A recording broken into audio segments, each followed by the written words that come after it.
Bueno, entre tantos cables, computadoras, luces, sintetizadores, Facebook, Twitter, ¿dónde quedó el franelógrafo, eh? Yo le digo a los chicos franelógrafo y es chino base. ¿Qué es un franelógrafo?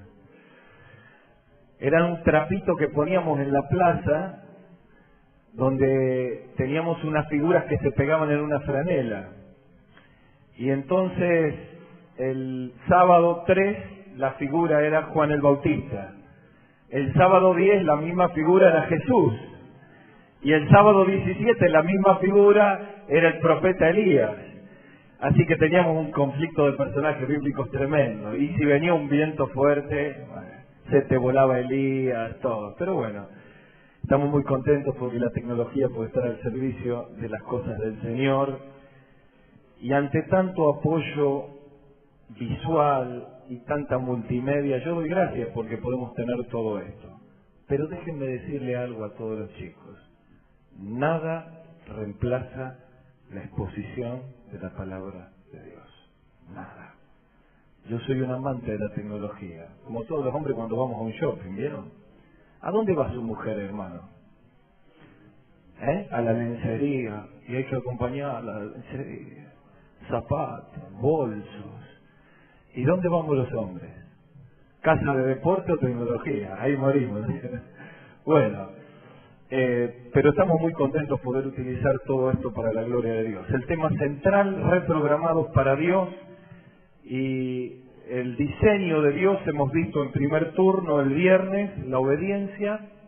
Hemos visto hoy temprano en la reprogramación de Dios respecto al diseño de nuestros deseos, y hablábamos de una vida entregada a Dios desde Ageo capítulo 1, y hoy nos toca el tema de el diseño de Dios de nuestra integridad y nuestra pureza. La historia cuenta que un padre con su hijo caminaban por una calle en una gran ciudad. Pasaron frente a un club nocturno donde las luces lo envolvían y lo invitaban a entrar. Así que el niño, cuando el papá y él pasaron por allí, divisa que hay un cartelito en letras de neón que dice entrada gratis. Entonces le dice, papá, vamos a entrar. Y el padre le dice, esa es la puerta del fracaso. La entrada es gratis, pero cuando salís de ahí pagás el más alto costo. Perdés tu dignidad, perdés tu integridad, perdés todos tus sueños. Cuento esto porque sé que en este auditorio hay muchos que han perdido sus sueños. Vivimos en una sociedad que es un mar de corrupción. Si uno hace un corte transversal a nuestra sociedad, descubre que se convierte en un hospital de almas. Cada campamento, cada conferencia, una y otra vez vemos la impronta de vidas y jóvenes que han caído, que le han fallado al Señor, que han perdido su integridad.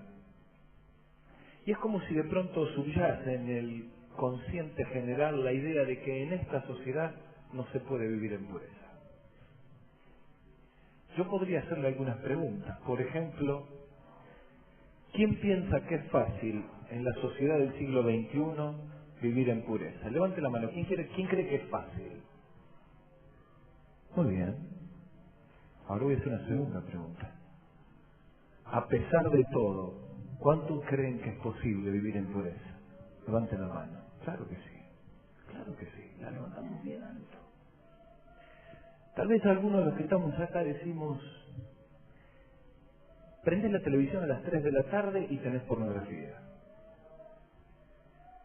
Mirás cualquier programa y tiene contenido de corrupción. Los que nos tienen que educar tienen discursos totalmente enfrentados a los principios de pureza. Una chica se para en la universidad y defiende el principio de virginidad y nadie le cree. Después se le ríe y nadie le cree. Un muchacho está de novio 2 o 3 años con una chica y habla de llegar en pureza al altar y lo miran. Para todos los que me preguntaron, mi hija Marianela se casó en noviembre. Lo siento, muchachos, no hay chance más. La canción no funciona ahí, no hay chance más. Y se casó con un cordobés. Qué terrible estos cordobeses, che. Toda una plaga. ¿Quieren que les diga lo que le dije cuando se la entregué en el altar y lo abracé? No se lo voy a decir, eso queda entre él y yo nada más.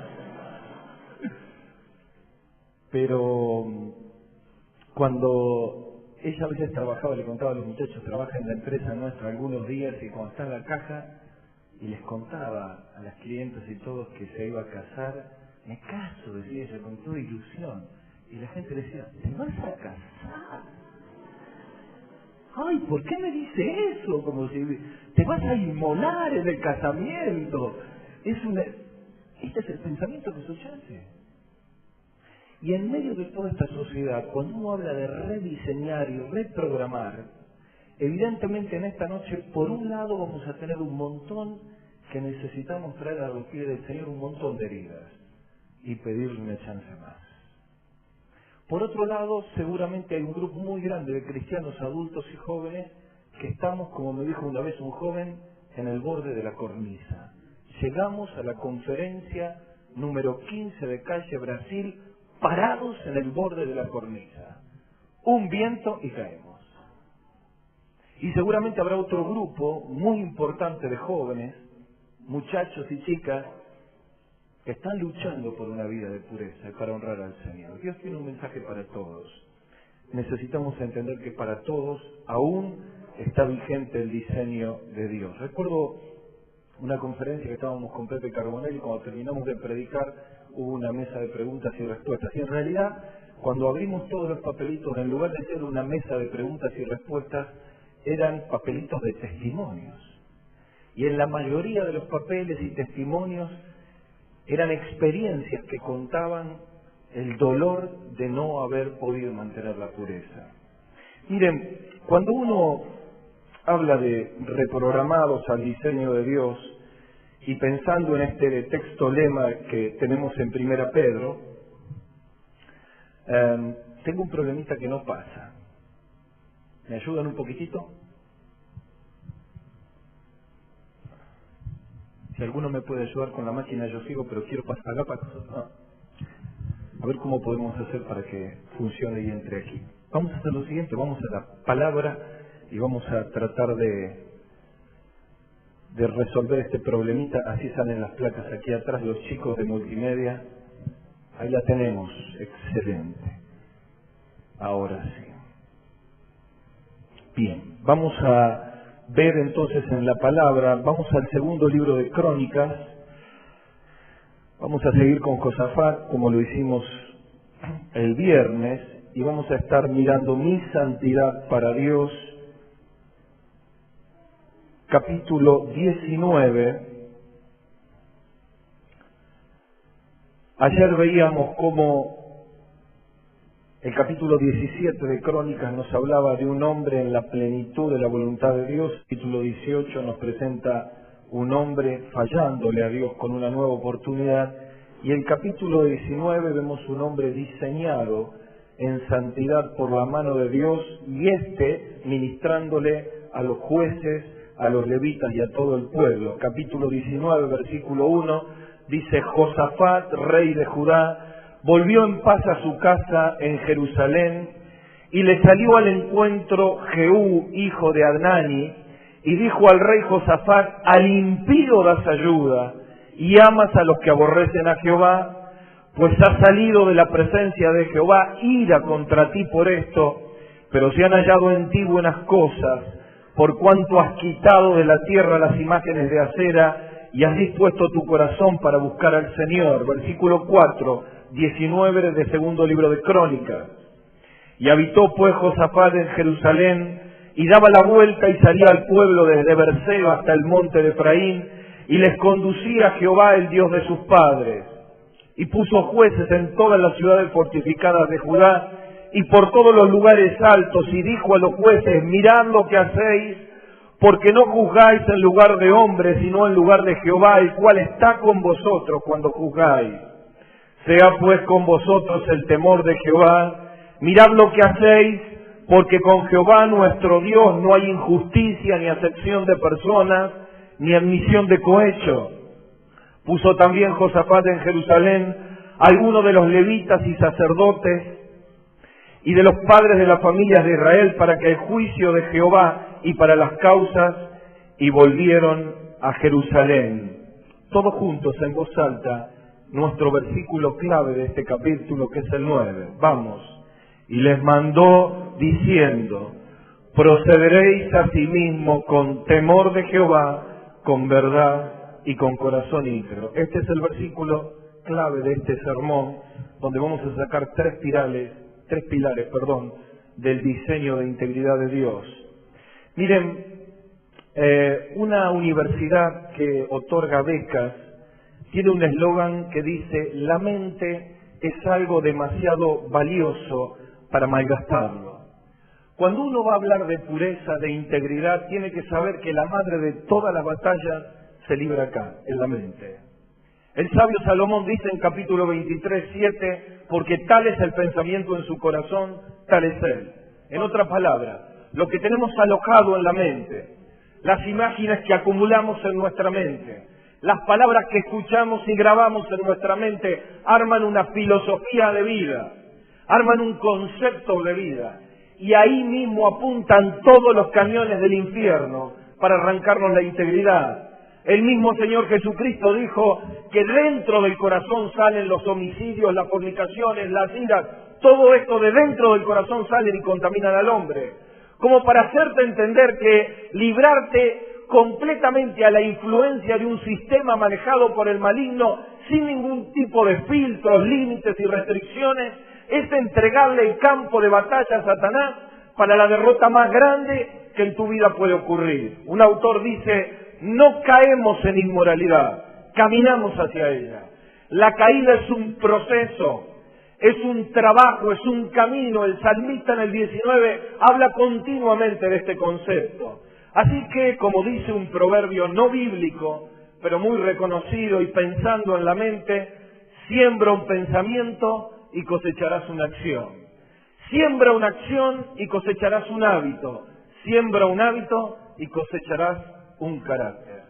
Con los pensamientos terminan finalmente lo que realmente somos cada uno de nosotros. Allí en la mente es donde se libran todas las batallas. El pasaje que hemos leído nos sitúa, en primer lugar, en la reprensión de Jehú sobre la vida de Josafat. Lo hemos dicho para los que estuvieron ayer, ayudamos a los que están hoy. Aquí tenemos el retorno de Josafat de la pésima alianza de la vida. Me hubiera encantado hablarle de las alianzas de la vida, pero no eran los temas que estamos desarrollando. Pero aquí en las 4 palabras del capítulo 18, cuando dice que Josafat hizo alianza con Acab, habla de lo nefasto que es cuando hacemos alianzas destructivas para nuestra vida.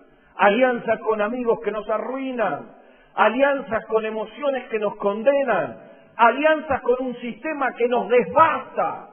Pero qué bendiciones cuando hacemos alianzas constructivas, con el Dios de la palabra, con los hermanos en la fe, con las cosas que nos llevan la vida hacia adelante. El futuro de tu vida depende de las alianzas que estás haciendo. Debes preguntarte en esta noche, entre corchetes, ¿con quién estás haciendo alianzas? Yo quiero hacer alianza con Dios. Esta tiene que ser la tuya en esta noche.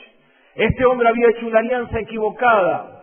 Dios lo libra milagrosamente. Vuelve como el perro con el rabo entre las patas, bien calladito, silbando bajito. Acá no pasó nada, pero Dios los estaba esperando. Cuando nosotros cometemos pecado, nunca creas que funciona, acá no pasó nada.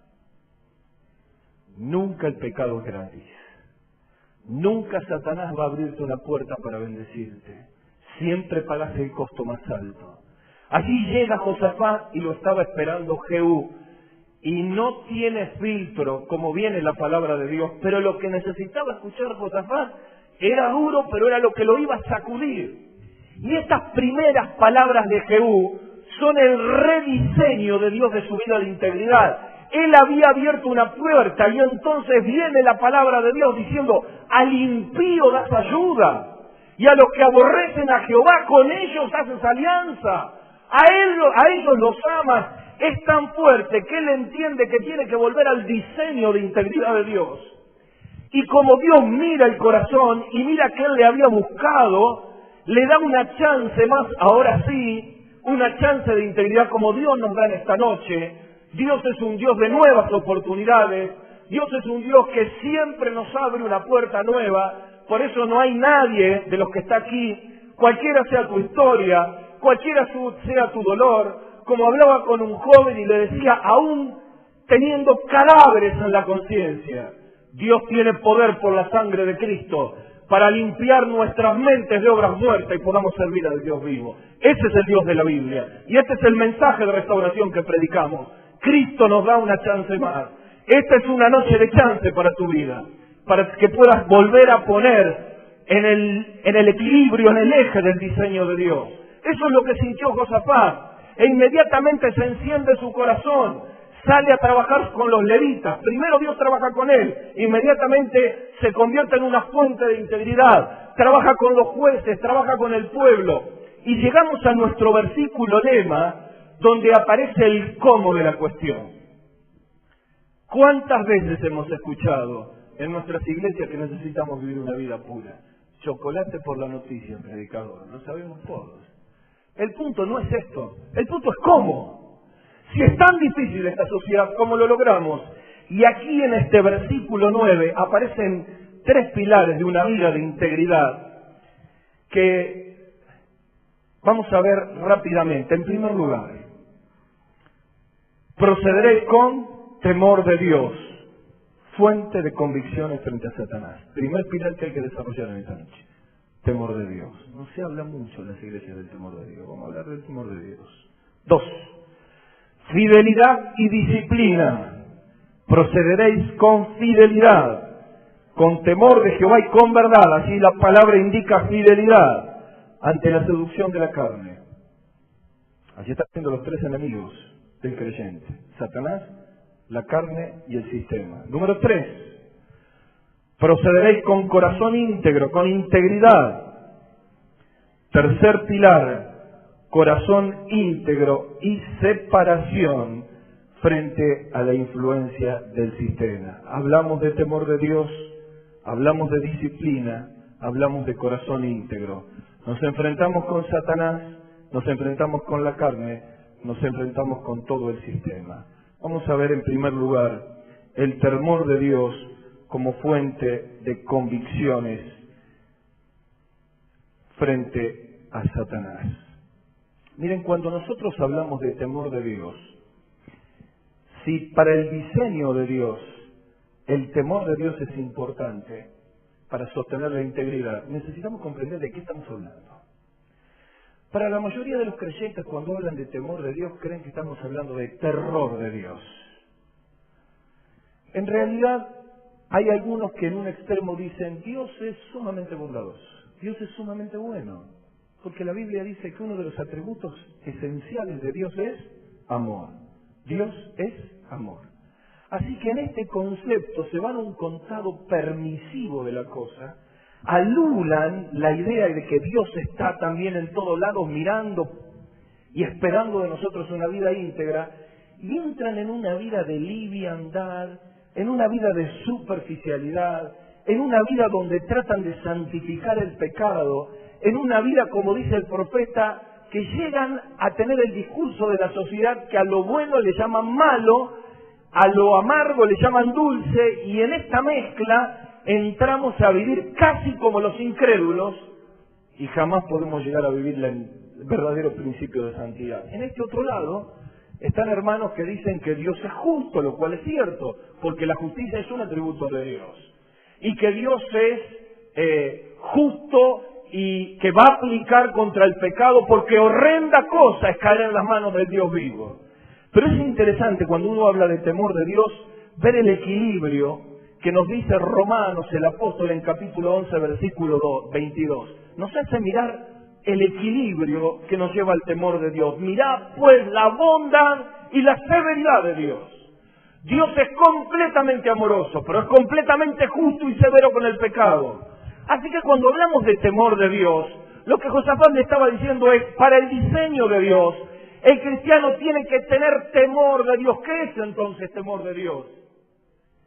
Es la conciencia que tiene el cristiano que Dios está en todos lados.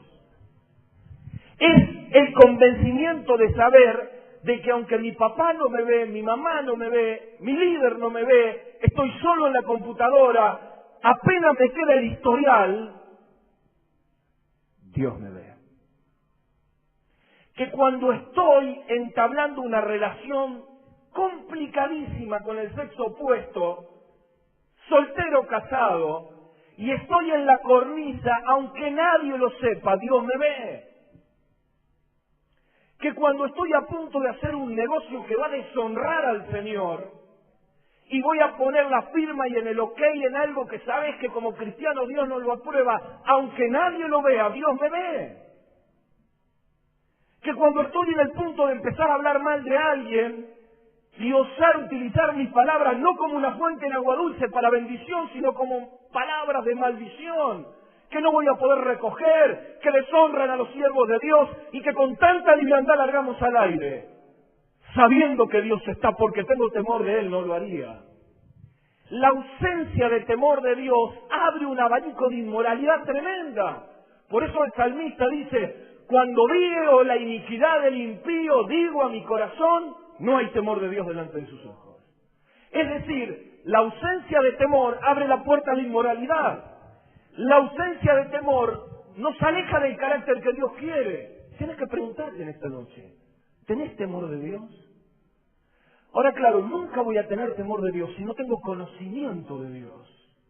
Cuanto más conozco a Dios, cuanto más descubro sus atributos, su grandeza, su pureza, el todopoderoso Dios, amante, justo, eterno, cuando veo todos sus atributos, hago como Jeremías, caigo al piso, como Isaías, caigo al piso frente a un Dios 3 veces santo, y dice, miserable de mí, yo puedo estar frente a la presencia de Dios.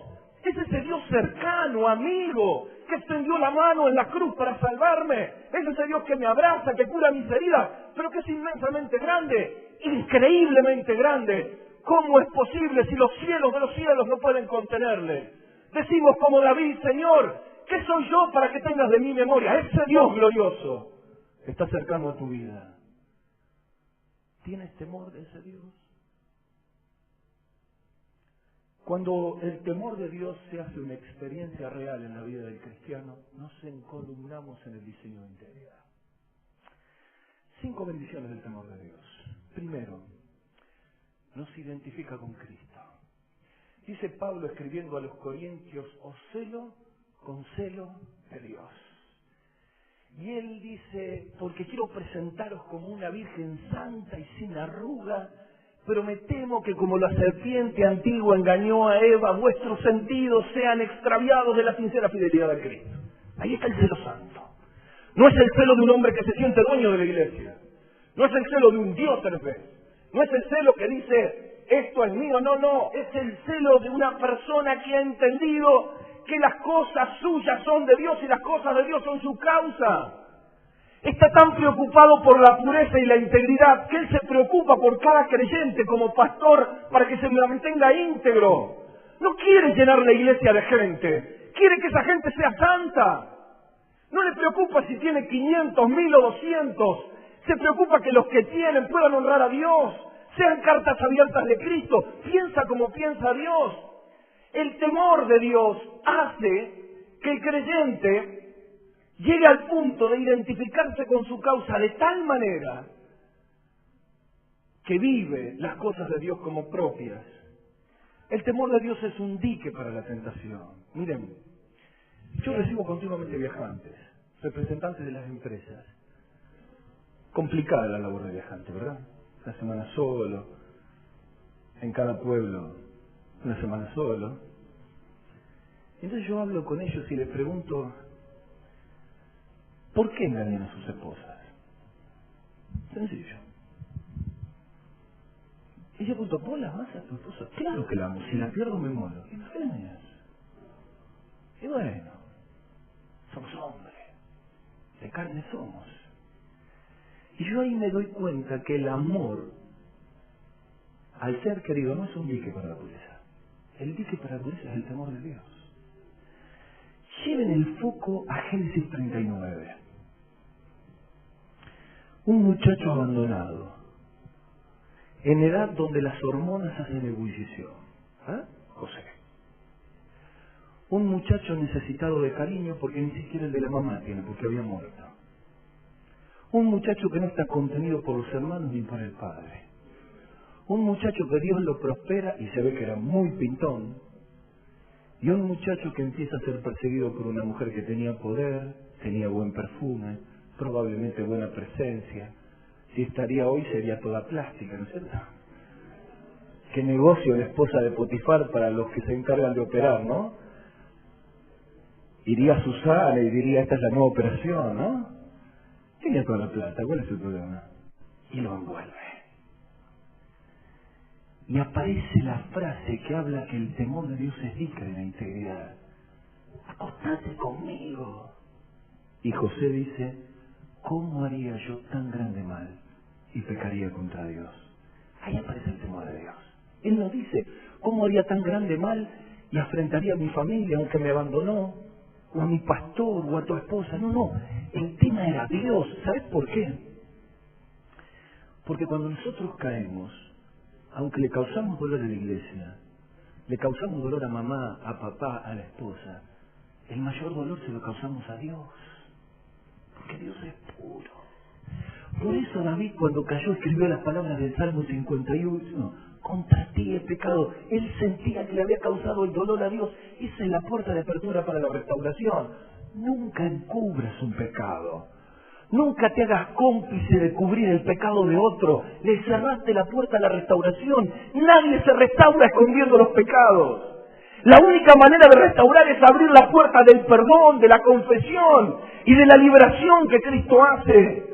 El temor de Dios es fuente de convicciones. Proverbios capítulo 2 dice, hijo mío, si recibiereis mis palabras, síganme, y mis mandamientos guardares dentro de ti, si como la plata la buscares y la escudriñares como a tesoros, entonces me sigue, entonces entenderás el temor de Jehová y hallarás conocimiento. Miren, la palabra da temor de Dios. El temor de Dios da convicciones.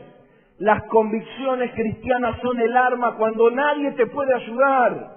Les he puesto allí el proceso que ocurre de creencia a convicción. Quiero que todos me acompañen en este pasaje, no solamente para nivel personal, sino para ayudar la vida de otras personas. Aquí hay un hallazgo maravilloso que Pablo le dice a Timoteo. Vengan conmigo, 2 Timoteo 3:14. Vamos a hacer una rapidita exégesis de este versículo. 2 Timoteo 3:14. Muchos lo podríamos recitar de memoria, pero quiero que pongan los ojos en las palabras y subrayen estas palabras en su Biblia. 2 Timoteo 3:14.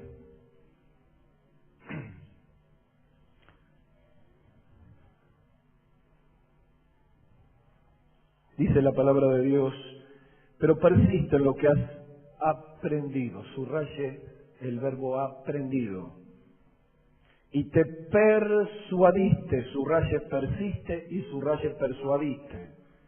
Sabiendo en quién has aprendido y que desde la niñez has sabido las sagradas escrituras, las cuales te pueden hacer sabio para la salvación por la fe que es en Cristo Jesús. Vea el proceso cuando una creencia se hace convicción en el corazón de un joven. Padres, oren por esto. Los pibes se crían en la escuela dominical, tienen creencias, pero cuando las creencias se le hacen convicciones, lárguenlo a la vida. Cuando usted no está, la convicción está con él. El Espíritu toma la convicción y el temor de Dios le lleva a dar victoria. El verbo allí que has aprendido, en el original indica la acumulación de conocimientos que se aprenden. Es el chico que viene a la escuela dominical y aprende, que va al club bíblico y aprende, que va a la reunión de adolescentes y memoriza. Creencia. Creo que tengo que tener una vida pura. Creencia. Creo que no tengo que tener relaciones prematrimoniales. Creencia. tiene que ver con los principios bíblicos que surgen en forma directa, implícita o en forma indirecta, y que entran en la mente. Están acumulados. No hablo de alguien que no sabe nada, que no tiene idea de nada. Hablo de un chico que está entrenado, tiene creencia. Vos le preguntás y te dice, sí, porque la palabra de Dios dice esto, creencia. Pero el verbo persuadido que está acá tiene una fuerza tremenda en el original. Es la idea de una verdad que se internaliza, y escuchen bien, modifica la voluntad. Tiene fuerza para modificar la voluntad de tal manera que a la hora de ser tentado, su voluntad es movida por esa convicción a través del Espíritu y tiene victoria. La idea de persuadido significa que aunque vengan los ataques, hay una convicción. Tenés que preguntarte en esta noche, ¿tenés internalizadas esas convicciones o solo sos un joven de creencia?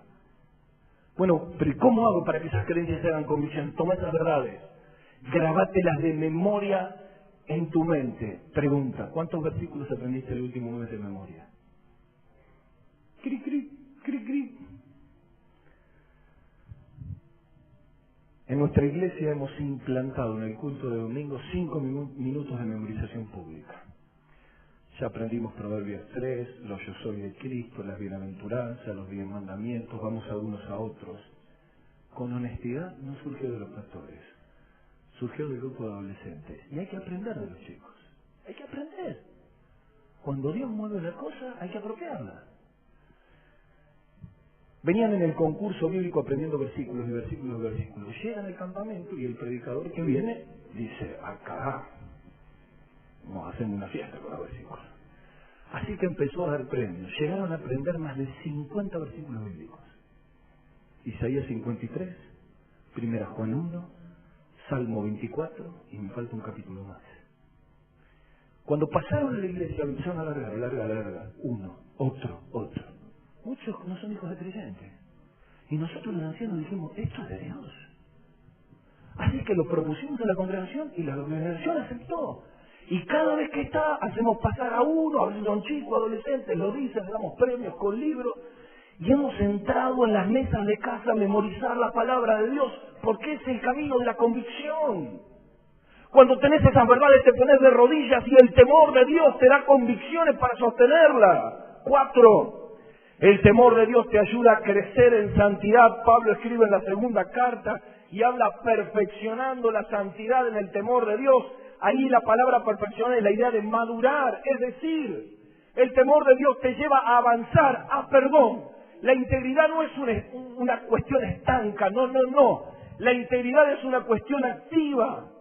Porque vos venís a Cristo, le recibís como Salvador y lo primero que querés eliminar son los pecados más groseros.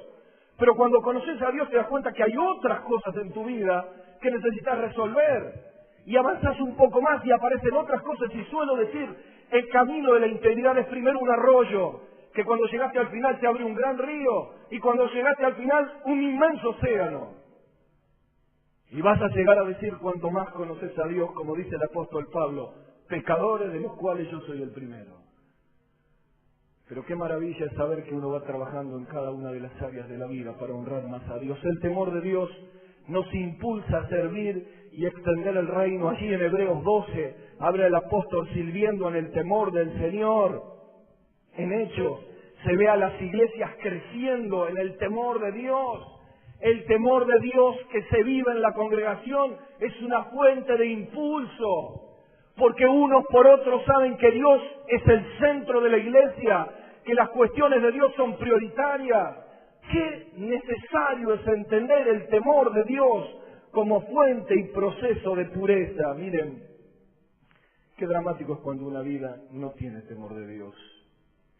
Qué dramático es cuando en medio de la tentación, muchos de nosotros en ausencia de convicciones vivimos una eterna vida de caída. Llegué a predicar en una oportunidad en una iglesia de la Ruta 19 y cuando mi hijo segundo durmió en la misma pieza con el hijo del hermano que nos hospedaba, este chico era fanático de Charly García. No tenía medio bigote pintado, pero era fanático de Charly García. Y él cuando se fue, Andresito era chico, me dice, ¿cómo escucha el rock? Hard rock pesado, de Charly García. No rompía las guitarras ni se tiraba del 7º piso a la pileta, pero tenía todo lo de Charly García. Pasan 3 o 4 años, este muchacho crece y cuando llega la otra vez a la pieza, ni un CD de Charly García. Entonces Andrés le pregunta, ¿qué te pasó? Y él le cuenta la experiencia que tuvo con Dios. Cómo Dios le mostró y le habló y que por temor a Dios esa música le estaba arruinando la vida. Y le había costado mucho dinero. Y los rompió y los quemó, ni siquiera lo puso en una bolsa porque se lo lleve otro en la puerta, a ver si tienta otro. Le dijo, Dios ha cambiado completamente mi vida. Ustedes saben que para mi hijo eso fue un impacto tremendo. Porque vio en vivo y en directo cómo el temor de Dios produce en un joven que puede estar atado por una música manejada por el diablo, automáticamente encontrarse con él y producir cambios de vida. Necesitas en esta noche, en el diseño de Dios, decir, Señor, quiero ser un joven con temor de Dios. Señor, queremos ser una familia con temor de Dios. Entonces vamos a apagar el televisor cuando hay que apagarlo. Vamos a desconectar Wi-Fi cuando hay que desconectarlo. Vamos a poner límites cuando hay que ponerlos, porque no lo hacemos porque mamá o papá nos persiguen o porque el pastor nos pregunta, sino porque Dios está en nuestra casa. Que sea como dice Marcos capítulo 2. Se oyó que Jesús estaba en casa. 2. Primer pilar, temor de Dios, como se me fue la hora, como fuente de convicciones. En segundo lugar, disciplina frente a la seducción de la carne. Vamos a ir rápido. 2 aspectos puntuales de la disciplina. Dice, procederéis con fidelidad. Fidelidad frente a la seducción de la carne. Miren, la fidelidad, como decíamos en Corintios, es corroída por Satanás a través de los sentidos. Todos nosotros somos conscientes que los sentidos, lo hemos dicho tantas veces, son las ventanas del alma. Pero yo quisiera, sin abundar en muchas palabras, decirles que cuando hablamos de disciplina, Pedro habla mucho de disciplina en los primeros capítulos, ceñid los lomos de vuestro entendimiento, ¿se acuerdan? Prepárense para actuar en argentino básico. Velad y orad, preparen la mente para actuar. Da la idea de un cristiano que sale a la batalla para entrenarse. 2 bostezos como ese y me tragás. Te doy chance de uno nomás. ¿Soy muy largo, pastor? Voy muy largo. Menos mal que no lo tengo a Franco. 15 minutos quiere que predique. Hasta 25 me aguanta. Hablábamos de la disciplina. Si te gusta el fútbol, por ejemplo, vos sabés que si vas a entrenar a un club y faltás a los entrenamientos no te ponen, ¿sabés qué es así? Como al básquet lo mismo. Hay gente que es muy talentosa, pero no llega porque quiere jugar nada más que el día del partido. Y hay otros que no son tan talentosos, como es Xavi, por ejemplo. ¿Vieron? ¿Cómo puede ser 2 de Boca Xavi? Sin embargo, no le gustó la hincha de Boca. Pero no se hagan problema, yo soy de Unión de Santa Fe, estamos en primera, ganamos el clásico, ¿qué me dicen? Ahora no podemos ir a la B tranquilo, ya está. Bueno, y cuando uno juega al fútbol, si no va a los entrenamientos, no te ponen. Ahora, para estar en estado el domingo, necesitas entrenamiento. Si no, te pasan como colectivo lleno, ¿no es cierto? Ahora, en la vida espiritual es igual. Nosotros lo entendemos en los deportes, en las capacitaciones personales, pero no lo entendemos en las cuestiones espirituales.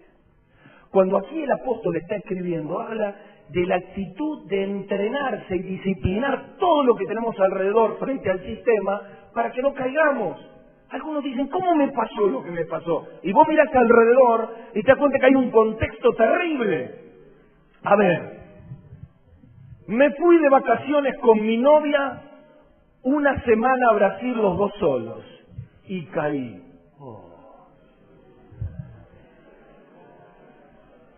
¡Qué bárbaro!, ¿no? Es cosa increíble, cosa de no creer, ¿eh? Y cayó. Estuve en una confitería bailable donde había cerveza libre, vodka libre, y me emborraché. No sé cómo pudo ocurrir. Debo haber abierto la boca, pero algo pasó. A ver, los sentidos tienen la facilidad de empujarnos a fallarle a Dios. La disciplina tiene la virtud para evitarlo. Cuando hablamos de una disciplina preventiva, tenemos allí una serie de versículos, solo conceptos. Son muchos los escritores de la Biblia, inspirados por Dios, que repiten este concepto. Vaya, si este principio es repetido por Santiago, por Pedro, por Job, por el salmista, por el mismo Señor, por Pablo, algo de cierto tiene que tener. Armar una disciplina preventiva, Santiago dice en el capítulo 1, no se engañen, cada uno de acuerdo a sus propias debilidades es atraído y seducido, es decir, hay una seducción y hay que evitar que ésta llegue con elementos que la están motivando. Pedro dice en el capítulo 1, versículo 13, el mismo concepto. Joven en 31 dice, hice pacto con mis ojos. Por algo tiene que hacer pacto con los ojos. El salmista sí dice en el 119, 101, en la integridad de mi corazón andaré en medio de mi casa. No, en el 119 dice, de todo mal camino contuve mis pies para no pecar contra ti. El verbo contener se traduce en encadenar, límites frente a los sentidos. Avanzamos un poco más, Marcos capítulo 7, bueno, ya lo hemos dicho, el Señor lo repite, el 101. No pondré cosa impura delante de mis ojos. Y finalmente Pablo en Romanos 7:14, no proveáis a los deseos de la carne. Todos repiten el mismo concepto. Límites, abstenciones, límites, barreras, disciplinate, no te expongas a todo. Para algunos el problema es el olfato. Huelen un perfume y pierden la cabeza. Para otro el problema son los ojos. ¿Oraste alguna vez diciéndole, Señor, quita tus ojos adúlteros? Lo he escuchado esa oración.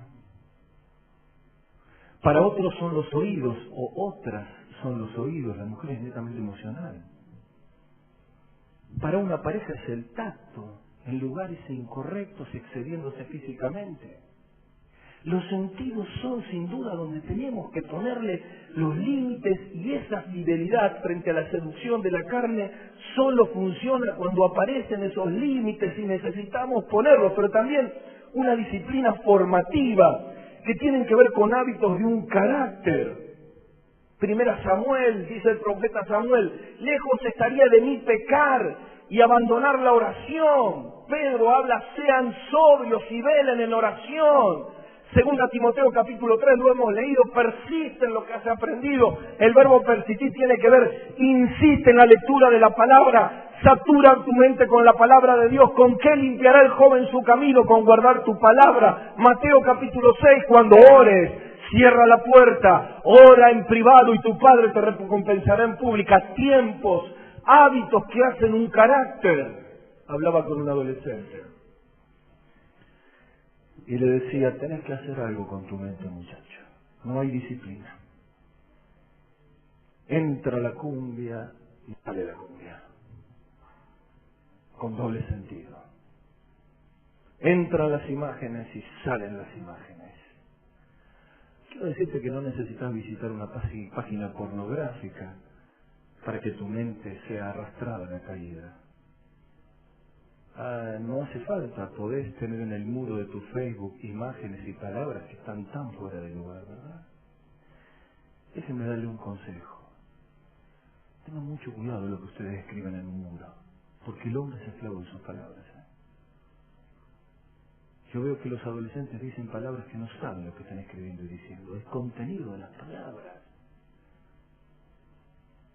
Le dicen te amo a una chica, y del otro lado la piba se derrite y el vago es como dice, Golden Boys, te amo. Y hoy le metieron como 6, ¿no?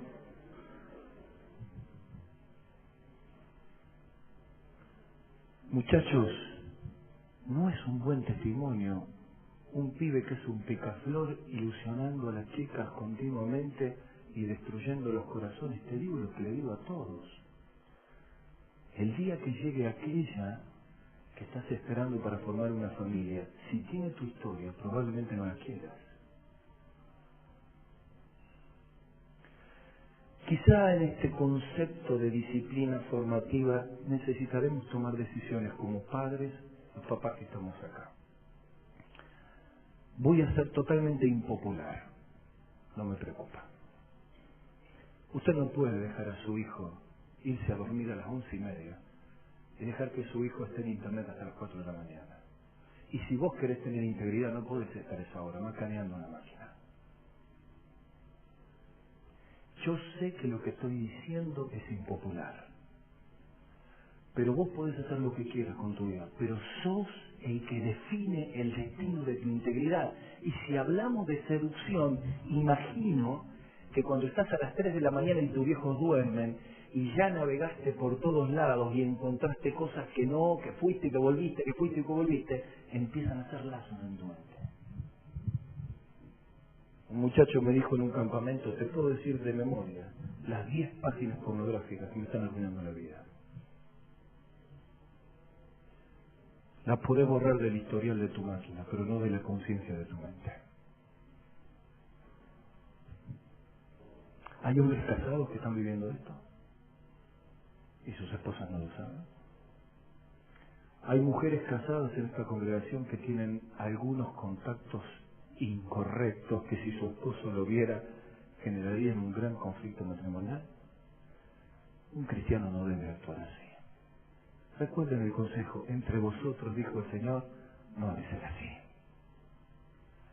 Tenemos que en esta noche entender que el diseño de Dios requiere, aunque el mundo vaya para otro lado, un diseño que honre a Dios.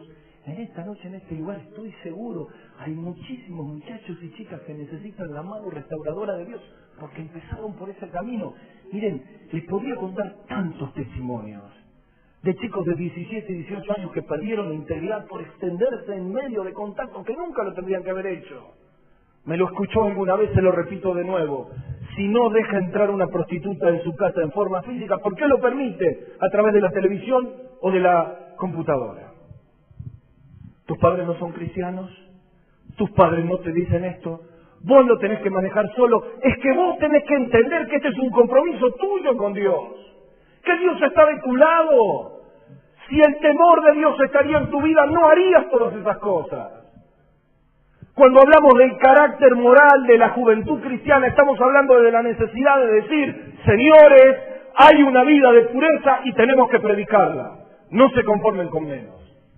Jóvenes que están aquí, tenemos que vivir una vida de pureza, aunque cueste, aunque luchemos, aunque nos caigamos y nos levantemos.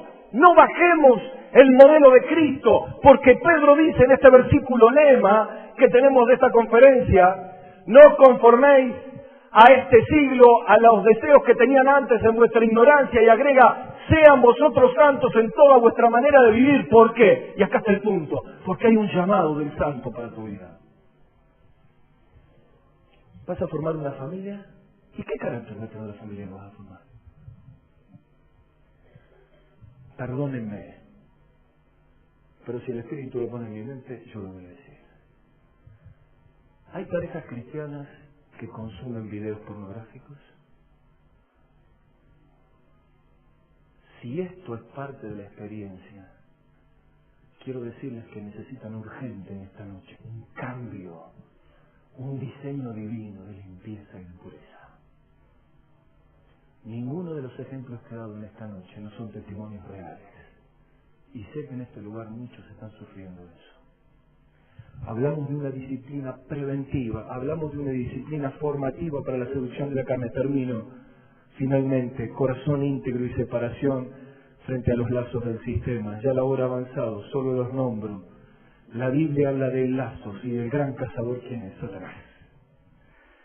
Job 22 dice, hay lazos alrededor de ti. Juan habla de los 3 canales por los cuales el hombre cae en 1 Juan 2:16, porque todo lo que hay en el mundo, los deseos de la carne, los deseos de los ojos y la vanagloria de la vida, no proviene del Padre, sino del mundo. 3 lazos. El lazo de los deseos, de las pasiones profundas.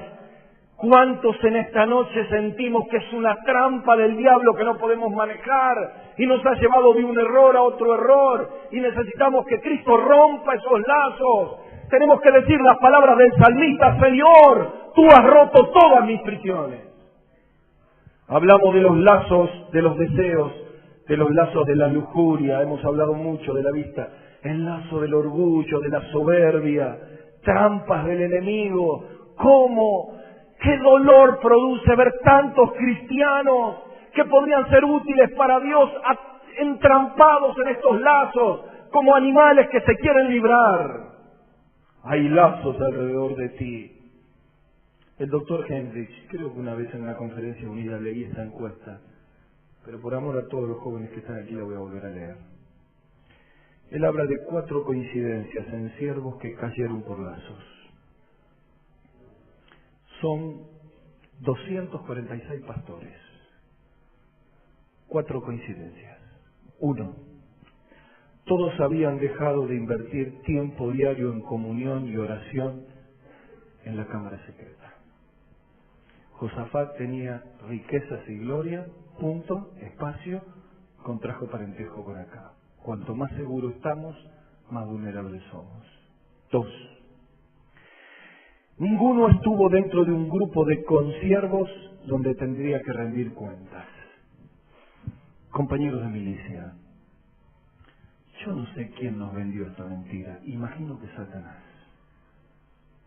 Pero eso de que si encuentro un amigo en el ministerio, no le voy a contar ni rendir cuentas porque voy a perder mi nivel espiritual, es una trampa del diablo.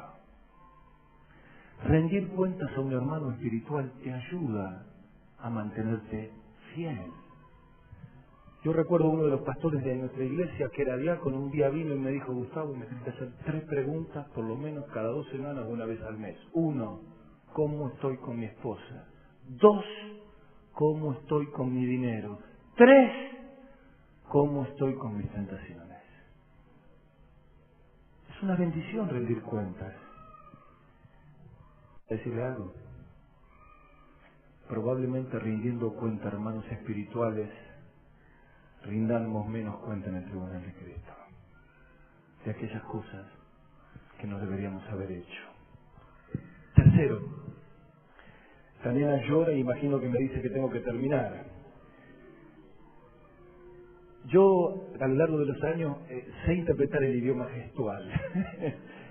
3, más del 80% de ellos, voy rápido y termino, llegaron a estar envueltos sexualmente con otra mujer como resultado de aconsejar mujeres.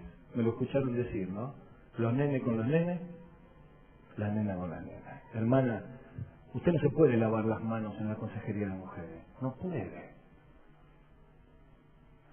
Las hermanas espirituales de la iglesia deben aconsejar a las mujeres que se entregan al Señor. Hay un predicador, aconseja a una persona a la vista de todos, nunca con la puerta cerrada en la oficina. Jamás. Grupos juveniles. Debe haber chicas comprometidas con Cristo y muchachos comprometidos con Cristo.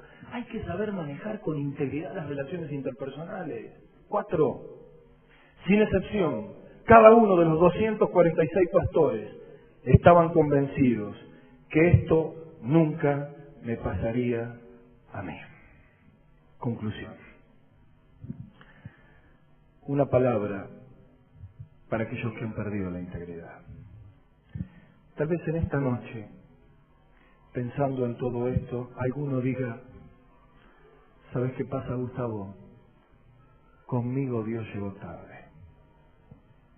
No. Dios nunca llega tarde.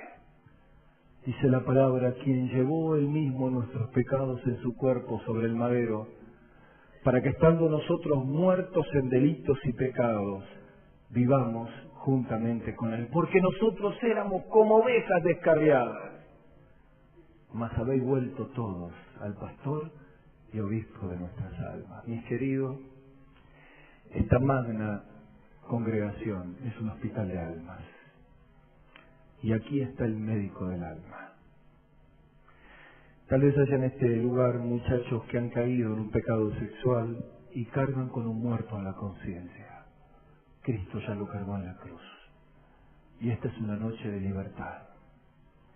Tal vez haya chicas que han sido abusadas o le han fallado al Señor. Hermanas que han fallado, hombres que han fallado. ¿Saben? Si el diseño de Dios no tuviera chance, este mensaje no sería para usted, pero hay chance. Hay una nueva oportunidad. Concluyo con el testimonio de una chica Esta chica había sido abusada por su papá y había sido largada la vida y se entregó a la prostitución. Y un día una vecina, una amiga cristiana le invitó a una reunión de jóvenes y ella dijo: voy a ver chicos lindos, así que voy. Y fue a la reunión y lo primero que hizo es empezar a mirar a los muchachos. Se sentía tan agredida y arruinada por la vida que en realidad cada vez que entregaba su cuerpo estaba buscando amor y aceptación que nunca había tenido. Pero de pronto escucha las palabras del predicador y de dejar de mirar a todos empezó a mirar al predicador y cada palabra le traspasaba el alma. Pero este hombre conoce mi vida, sabe todo lo que yo he vivido. Y de pronto sus ojos estaban cargados de lágrimas y ya nadie estaba a su alrededor, solo el predicador y ella y Cristo a través de esas palabras. Cuando invita a venir a Cristo, ella pasa quebrada, sintiendo que las manos amorosas del Señor le abrazaban y la sangre de Cristo le limpiaba todos los pecados. Vino a la iglesia, dejó la prostitución, empezó a trabajar. Pasó el tiempo y se enamoró de un chico de la iglesia que servía al Señor. Llegaron al momento del casamiento y ella le decía: pero vos no me vas a querer con mi historia y mi pasado. Vos no me vas a querer. Dios había trabajado en el corazón de este muchacho que además de novio y futuro esposo era un pastorazo. No es fácil lo que yo le estoy hablando, usted lo sabe.